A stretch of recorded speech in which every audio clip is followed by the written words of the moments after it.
شروع اللہ کا نام لے کر جو بڑا مہربان نہایت رحم والا ہے۔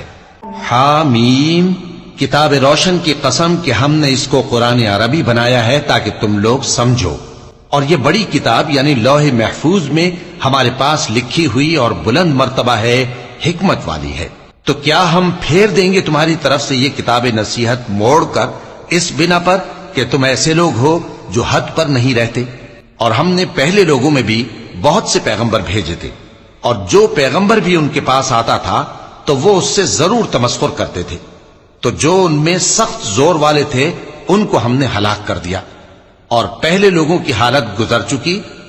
اور اگر تم ان سے پوچھو کہ آسمانوں اور زمین کو کس نے پیدا کیا ہے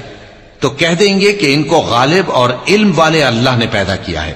جس نے تمہارے لیے زمین کو بچھونا بنایا اور اس میں تمہارے لیے رستے بنائے تاکہ تم راہ راست پر چلو، اور جس نے ایک اندازے کے ساتھ آسمان سے پانی نازل کیا،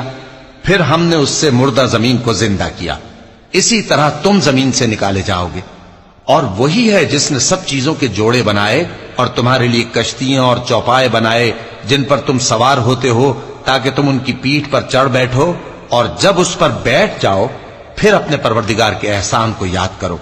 اور کہو کہ وہ ذات پاک ہے جس نے اس کو ہمارے زیر فرمان کر دیا اور ہم میں طاقت نہیں تھی کہ اس کو بس میں کر لیتے، اور ہم اپنے پروردگار کی طرف لوٹ کر جانے والے ہیں۔ اور انہوں نے اس کے بندوں میں سے اس کے لیے اولاد مقرر کی، بے شک انسان سراسر ناشکرا ہے۔ کیا اس نے اپنی مخلوقات میں سے خود تو بیٹیاں لیں اور تم کو چن کر بیٹے دے دیے؟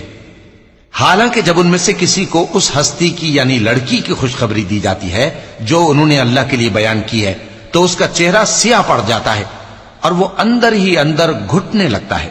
کیا وہ ہستی جو زیوروں میں پرورش پائے اور جھگڑے کے وقت بات نہ کر سکے اللہ کی اولاد ہو سکتی ہے؟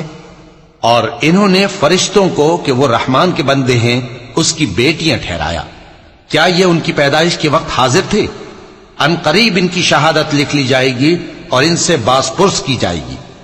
اور کہتے ہیں اگر رحمان چاہتا تو ہم ان کو نہ پوچھتے، ان کو اس کا کچھ علم نہیں، یہ تو صرف اٹکلیں دوڑا رہے ہیں، یا ہم نے ان کو اس سے پہلے کوئی کتاب دی تھی کہ یہ اس سے استدلال کرتے